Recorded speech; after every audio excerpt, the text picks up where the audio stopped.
Hepinize yeniden merhaba arkadaşlar.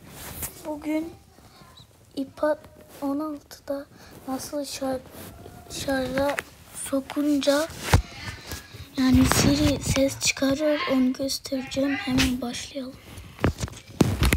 Öncelikle kestirmelere dalıyoruz. Sonra otomasyon yerine şaşırdım. Buradan Üstteki plus yerine basıyoruz.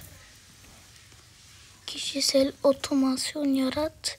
Sonra şarj aleti, ona basıyoruz. Şunu ellemenize gerek yok. Sonraki metni seslendir yazıyoruz.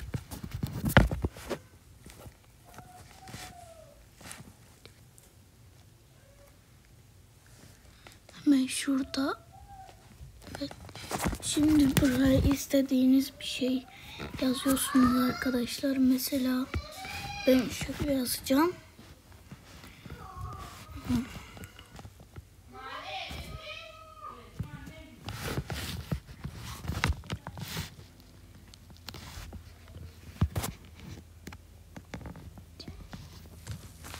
Sonrakine basıyoruz.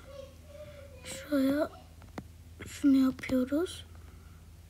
Yani evet, bitti diyoruz. Şimdi bakın. O iyi geldi. Gördünüz mü arkadaşlar? Bu video kısa oldu ama yine de atacağım. Bay bay.